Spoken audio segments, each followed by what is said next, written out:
Hi, this is Binny Davis. Can I give a short idea on the Parashat? Basically, it's often bothered me how sometimes when you hear a nice pshat and it's like, well, how does that fit with the pshat?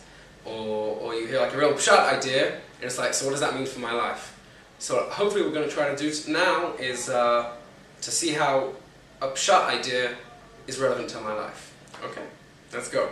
Basically, pshat, I like to try to understand the whole structure of the parasha, and then try to see how that applies to my life. So let's go. Basic structure of Tavo is 3 parts. Start with 2 mitzvahs, Bikurim and Vidu Masa, and then we launch into Brachos and the Klalos. That takes up the bulk of the parasha, and finally at the end we have a short idea about learning something from Yetziat Mitzrayim and the Midbar, something to do with getting into Eretz Yisrael. Okay, now let's try to focus in on the end, that thing that I just described vaguely, and try to figure out how that allows us to understand the middle section of the parasha more deeply, and then to understand how it's all linked together.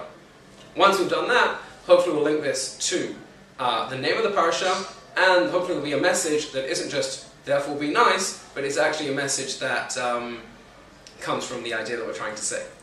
Okay, the first thing that we want to clarify is what is exactly going on at the end of the parasha. So there's an interesting word used.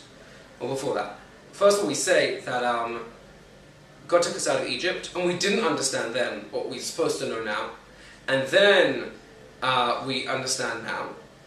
Now we're going through the whole now we're going through the whole Midbar experience, and we know today, yeah, we have a Yediyah, and then the pasuk uses a very interesting lashon of seichel, yeah, that will understand or be successful. Uncle's translates it as successful in the land. Keep the mitzvahs.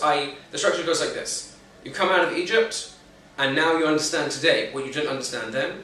You've been eating food from heaven and drinking water from the ground, and therefore you know there is a God, and God is your God, and He's taking care of you. It's a personal thing. And then God has given you the land. He's given the land to Reuven, Gad, Chatz, Menashe.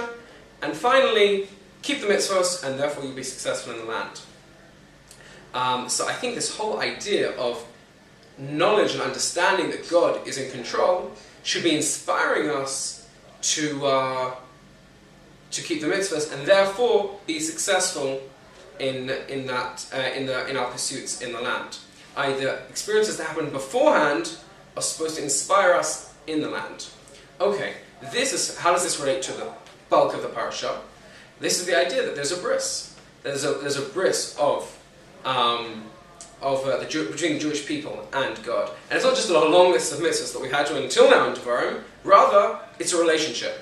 And then if we don't keep up with this relationship, then we'll be kicked out of the land, and all the terrible things that are described will happen. Finally, let's try to link this back with the beginning of the parasha. We have these 2 mitzvahs, and the real question is, what's it doing in this parasha at all? This parasha is about the bris, right? It's not about mitzvahs. Mitzvahs was last week's parasha. So I think the idea is that these 2 mitzvahs are very specific. Why? They're both to do with agriculture, produce. I have my fruit and I bring it to the Beis HaMikdash, Bikurim, saying that what I have done isn't just me, and it's come from God. And saying that there's that relationship that exists.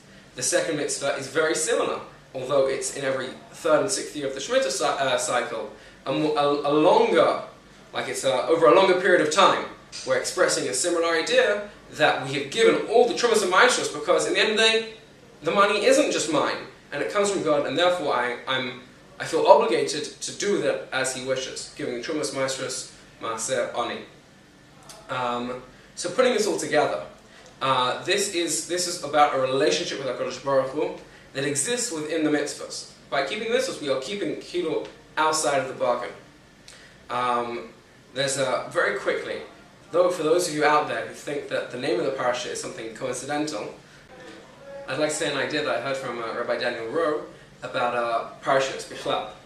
He says if the name of the parasha is not significant, then Parashas told us, and Parashas Noach, we have a problem. Why? Parashas told us is Eila Toldot Yitzchak, and Parshas Noach is Eila Toldot Noach. Now, if Toldot is a good enough word, then well, Parashat Noach should be Parashat Toldot. And if Toldot isn't a good enough word, then Parashat Toldot should be Parashat Yitzchak. But no, Parashat Noach is Parashat Noach, and Parashat Toldot is Parashat Toldot, and not Parashat Yitzchak. Okay, well this presents us with a challenge, which is to link every parsha in the Torah. So let's try to do our parsha right now. Ki Tavo. I think it's an idea that often when going somewhere, we have an idea of where we want to go. But to actually get there, once we actually get there, sometimes there's a feeling of like emptiness, like, so what do I do now? And I think this is the exact message, that the journey doesn't end when we get to Eretz Yisrael. The journey just begins, and that the whole relationship with HaKadosh Baruch Hu and how we develop it, and how we progress in it, and how we don't mess it up, as all the Baruchs in the class outline, is exactly what Parashat Ki Tavo is all about.